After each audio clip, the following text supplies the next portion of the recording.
नमस्कार।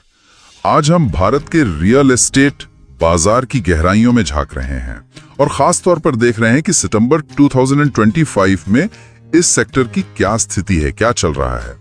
हमारे सामने एक विस्तृत विश्लेषण है जिसका शीर्षक है भारत में रियल एस्टेट सितंबर 2025 का बाजार विश्लेषण।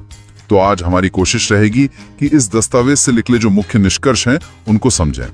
मतलब बाजार में क्या चल रहा है, कौन से नए ट्रेंड्स दिख रहे हैं और हाँ, आगे क्या हो सकता है। चलिए इसे खोल कर देखते हैं। तो इस विश्लेषण की जो शुरुआती बात है वो ये कि सितंबर 2025 का भारतीय रियल एस्टेट बाजार कई दिलचस्प पहलू दिखा रहा है। ऐसा लगता है कि यहाँ एक साथ कई अलग अलग चीजें हो रही हैं। पहला बड़ा संकेत क्या मिलता है इस रिपोर्ट से? सबसे पहली बात जो ध्यान खींचती है वो है लग्जरी, मतलब महंगे आलीशान घरों की बिक्री में जबरदस्त उछाल। ये जानना दिलचस्प है, खासकर जब हम पूरे बाजार को समझने की कोशिश कर रहे हो। इस उछाल के बारे में विश्लेषण क्या कहता है? क्या ये वाकई इतना बड़ा है? हाँ, ये एक काफी अहम खोज है। बिल्कुल, रिपोर्ट साफ तौर पर इशारा करती है कि लग्जरी सेगमेंट में काफी गर्मी है, काफी तेजी देखी जा रही है। यहाँ दिलचस्प बात यह है कि ये बाजार में ऊंचे दर्जे की संपत्तियों की बढ़ती मांग का संकेत हो सकता है। हो सकता है कि लोगों की आय बढ़ी हो या शायद निवेशकों का इस सेगमेंट पर भरोसा बढ़ा है, वो इसे एक सुरक्षित निवेश मान रहे हो शायद। लेकिन एक सवाल मन में आता है, क्या ये तेजी सिर्फ बड़े शहरों या कुछ खास इलाकों तक सीमित है या फिर पूरे देश में ऐसा ही माहौल है? इस पर रिपोर्ट कोई रोशनी डालती है? मतलब रीजनल ब्रेकडाउन है कुछ? देखिए, विश्लेषण मुख्य रूप से राष्ट्रीय स्तर के रुझान पर जोर देता है। यानी आंकड़े बताते हैं कि कुल मिलाकर देश भर में लग्जरी घरों की बिक्री बढ़ी है। जाहिर है हर शहर की अपनी कहानी होगी, कहीं ज्यादा तेजी होगी, कहीं कम, वो तो होता ही है। लेकिन राष्ट्रीय औसत अगर देखें तो ये उछाल साफ नजर आता है। इसे विश्लेषण ने एक प्रमुख ट्रेंड के तौर पे उभारा है, ये बात पक्की है। तो एक तरफ तो ये लग्जरी सेगमेंट की चमक है।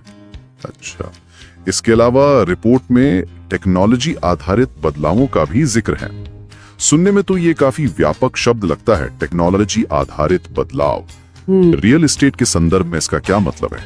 कैसे बदल रही है तकनीक इस सेक्टर को? हाँ बिल्कुल, देखिए टेक्नोलॉजी का असर अब हर सेक्टर में है और रियल एस्टेट भी इससे अछूता नहीं है, बिल्कुल नहीं। इस विश्लेषण के मुताबिक टेक्नोलॉजी कई तरह से इस बाजार को बदल रही है।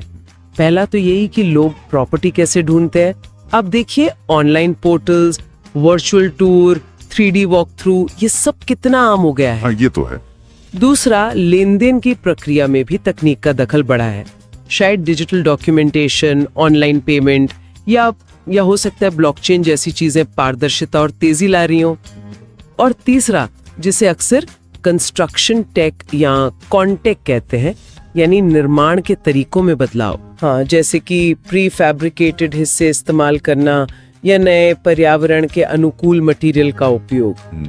रिपोर्ट ये मानती है कि ये सिर्फ कोई छोटी मोटी सुविधा नहीं, बल्कि एक बुनियादी बदलाव लाने वाला कारक है। ये सेक्टर को शेप कर रहा है। अच्छा, तो आप कह रही हैं कि टेक्नोलॉजी सिर्फ प्रॉपर्टी ढूंढने या खरीदने बेचने को आसान नहीं बना रही, बल्कि घर बनाने के तरीके तक बदल रही है। ये थोड़ा और समझाएंगी? जैसे ये प्रॉपटेक का क्या रोल है इसमें? आजकल ये शब्द बहुत सुनने में आता है। बिल्कुल, प्रॉपटेक यानी प्रॉपर्टी टेक्नोलॉजी कंपनियां इसी बदलाव की एक तरह से वाहक हैं। वो ऐसे समाधान ला रही हैं जो पूरी वैल्यू चेन को प्रभावित करते हैं, डिजाइन से लेकर निर्माण, बिक्री और फिर मैनेजमेंट तक। उदाहरण के लिए कुछ कंपनियां आर्टिफिशियल इंटेलिजेंस का इस्तेमाल करके बेहतर साइट्स चुनने में मदद करती हैं। अच्छा। या फिर ड्रोन से निर्माण की प्रगति पर नजर रखती हैं। आजकल ये आम है। कुछ कंपनियां स्मार्ट होम फीचर्स को इंटीग्रेट करने पर काम कर रही हैं। तो ये सिर्फ ऊपरी बदलाव नहीं है, अच्छा, बल्कि सेक्टर के काम करने के ढंग में गहरा परिवर्तन ला रहा है। ये तो वाकई दिलचस्प है कि तकनीक इतनी गहराई तक जा रही है। अब रिपोर्ट की एक और बात पर आते हैं जो थोड़ी चौंकाने वाली सी लगती है। जिक्र है कि प्रॉपर्टी की कीमतें तो बढ़ रही हैं, लेकिन बिक्री की कुल संख्या यानी वॉल्यूम वो लगभग स्थिर है। यहाँ बात सचमुच दिलचस्प हो जाती है। बढ़ती कीमतें और स्थिर बिक्री, इसका क्या मतलब निकाला जाए? ये विरोधाभास क्यों? हाँ, ये एक जटिल स्थिति है और बाजार की मौजूदा पहेली को दर्शाती है। आमतौर पर जब कीमतें बढ़ती हैं तो हम मानते हैं कि मांग मजबूत है, और ये शायद सच भी हो, खासकर कुछ सेगमेंट्स में, जैसे हमने अभी लग्जरी की बात की। हो सकता है बढ़ती लागत, जमीन की कमी या बेहतर सुविधाओं के कारण कीमतें बढ़ रही हों। लेकिन उसी समय अगर कुल बिक्री नहीं बढ़ रही तो इसके कई मायने हो सकते हैं।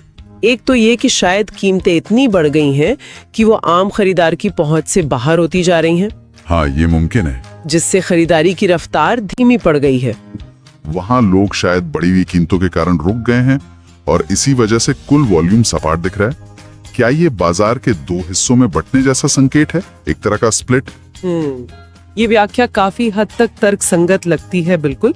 हालांकि विश्लेषण सीधे तौर पर इस तरह का विभाजन नहीं दिखाता, लेकिन ये संभव है कि बाजार में एक किस्म का ध्रुवीकरण हो रहा हो, जहां एक तरफ उच्च आय वर्ग या निवेशक सक्रिय हैं, वहीं शायद मध्यम वर्ग या पहली बार घर खरीदने वाले वो बढ़ती कीमतों और शायद लोन की दरों के कारण थोड़ा इंतजार कर रहे हों।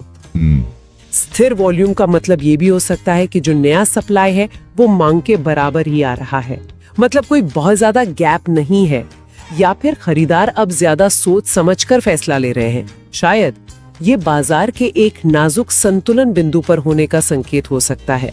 ये समझना जरूरी है, क्योंकि सिर्फ कीमतों को देखकर पूरी कहानी पता नहीं चलती, वॉल्यूम भी देखना पड़ता है। अच्छा, अब भविष्य की ओर देखते हैं। रिपोर्ट आगे के विकास के लिए दो मुख्य इंजन बताती है।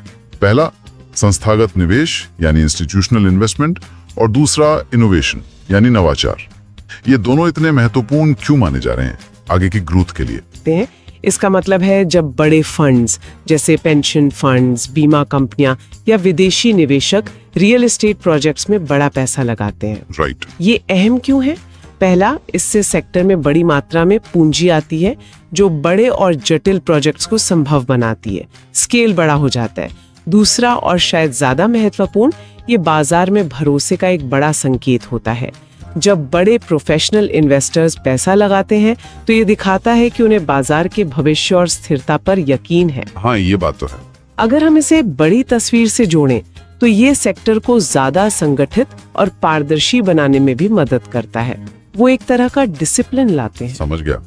यानी ये सिर्फ पैसा नहीं बल्कि भरोसा और प्रोफेशनलिज्म भी लाता है। और इनोवेशन का क्या? हमने टेक्नोलॉजी की बात तो की, तो क्या इनोवेशन उसी का दूसरा नाम है या ये उससे कुछ अलग है? इनोवेशन एक ज्यादा व्यापक शब्द है। टेक्नोलॉजी इसका एक महत्वपूर्ण हिस्सा जरूर है, पर सिर्फ वही नहीं है। इनोवेशन का मतलब है नए विचार लाना, नई प्रक्रियाएं अपनाना, नए उत्पाद या नए बिजनेस मॉडल लाना। रियल एस्टेट के संदर्भ में इसमें निर्माण की बिल्कुल नई तकनीकें शामिल हो सकती हैं, जैसे 3D प्रिंटेड घर, आजकल बात हो रही है उसकी, या पूरी तरह से फैक्ट्री में बने मॉड्यूलर घर। इसमें सस्टेनेबल डेवलपमेंट यानी पर्यावरण अनुकूल इमारतें बनाना, पानी और ऊर्जा बचाने वाले डिजाइन अपनाना भी शामिल है। अच्छा, ग्रीन बिल्डिंग्स वाला एंगल। हाँ बिल्कुल। स्मार्ट होम टेक्नोलॉजी को घरों में इंटीग्रेट करना, प्रॉपर्टी मैनेजमेंट के लिए नए सॉफ्टवेयर या ऐप बनाना, यहाँ तक कि खरीदने या किराए पर लेने के लिए नए फाइनेंसिंग मॉडल विकसित करना, ये सब इनोवेशन का हिस्सा है। विश्लेषण का सार ये है कि सिर्फ पैसा लगाने से काम नहीं चलेगा, लगातार नए और बेहतर तरीके अपनाने होंगे, तभी सेक्टर आगे बढ़ेगा। नया तरीका भी है। सस्टेनेबिलिटी और ग्रीन बिल्डिंग्स का जिक्र आजकल काफी होता है, तो लगता है इनोवेशन उस दिशा में भी महत्वपूर्ण होगा। निश्चित रूप से। पर्यावरण संबंधी चिंताएं बढ़ रही हैं और रेगुलेशंस भी सख्त हो रहे हैं। ऐसे में जो डेवलपर्स सस्टेनेबल तरीकों और ग्रीन टेक्नोलॉजी में इनोवेशन करेंगे, उन्हें भविष्य में फायदा मिल सकता है। ये न सिर्फ पर्यावरण के लिए अच्छा है, बल्कि अक्सर लंबी अवधि में लागत भी बचाता है और खरीदारों को भी आकर्षित करता है। तो इनोवेशन सिर्फ एक फैंसी शब्द नहीं रह गया है, बल्कि जरूरत बनता जा रहा है। तो इस सब का क्या मतलब है? अगर हम इस पूरी चर्चा और विश्लेषण को समेटें तो सितंबर 2025 में भारतीय रियल एस्टेट बाजार की एक समग्र तस्वीर, एक निचोड़ क्या निकलता है? What's the bottom line? निचोड़ ये है कि ये विश्लेषण एक ऐसे बाजार की तस्वीर पेश करता है जो काफी जटिल है, डायनामिक है। इसमें एक साथ कई धाराएं बह रही हैं। एक तरफ लग्जरी सेगमेंट चमक रहा है, जो शायद बढ़ती आर्थिक असमानता का संकेत हो या खास निवेशकों की पसंद का नतीजा हो। दूसरी तरफ टेक्नोलॉजी धीरे धीरे लेकिन निश्चित रूप से पूरे सेक्टर के काम करने का तरीका बदल रही है, खरीदने बेचने से लेकर बनाने तक। तीसरी अहम बात, कीमतों का बढ़ना जारी है, लेकिन बिक्री की रफ्तार थम सी गई है, जो अफोर्डेबिलिटी मतलब सामर्थ्य की चुनौती या बाजार के संतुलन की तरफ इशारा करता है। और आगे देखने पर उम्मीदें टिकी है बड़े संस्थागत निवेश पर, जो पूंजी और भरोसा लाएगा, और इनोवेशन पर, जो कुशलता, नए समाधान और शायद सस्टेनेबिलिटी लाएगा। कुल मिलाकर ये एक ठहरा हुआ बाजार नहीं है, बल्कि बदलाव के दौर से गुजरता हुआ, विकसित होता हुआ सेक्टर है। बहुत खूब। संक्षेप में कहें तो इस विश्लेषण से हमें सितंबर 2025 के भारतीय रियल एस्टेट बाजार के बारे में पता चला। आलीशान घरों की बिक्री तेज है, तकनीक हर पहलू में घुस रही है, कीमतें चढ़ रही हैं, पर कुल बिक्री रुकी हुई सी है। और भविष्य का दारोमदार बड़े निवेश और नए तौर तरीकों यानी इनोवेशन पर है। बिल्कुल, और यहीं से एक विचारणीय प्रश्न भी उठता है, जिसका जवाब शायद इस विश्लेषण में सीधे तौर पर नहीं है। देखिए, ये विश्लेषण भविष्य के विकास के लिए संस्थागत निवेश और नवाचार पर काफी जोर देता है। ये एक महत्वपूर्ण सवाल उठाता है। सोचने वाली बात यह है कि ये रुझान खासकर बढ़ती कीमतें और इनोवेशन पर जोर, जो शुरू में अक्सर महंगा होता है, ये देश के अलग अलग शहरों और खासकर अलग अलग आय वाले समूहों के लिए घर खरीदने की क्षमता यानी अफोर्डेबिलिटी को कैसे प्रभावित करेंगे। हाँ, ये बहुत जरूरी सवाल है। क्या इनोवेशन आखिरकार लागत कम करने में मदद करेगा और आम आदमी तक पहुंचेगा, या ये खाई को और चौड़ा करेगा? ये एक ऐसा पहलू है जिस पर आने वाले समय में बारीकी से नजर रखनी होगी। वाकई ये एक बहुत ही मौजू सवाल है। क्या विकास का फायदा सबको मिलेगा या कुछ खास तबकों तक ही सीमित रहेगा? ये भविष्य के लिए एक बड़ी चुनौती और देखने वाली बात होगी। आज के इस विश्लेषण की गहराइयों में उतरकर हमें सितंबर 2025 के भारतीय रियल एस्टेट बाजार की एक साफ तस्वीर मिली है, जिसमें इसके मुख्य रुझानों, जटिलताओं और भविष्य की संभावनाओं पर रोशनी डाली गई है। ये जानकारी यकीनन उन सभी के लिए काफी उपयोगी है जो इस महत्वपूर्ण सेक्टर पर नजर बनाए रखते हैं।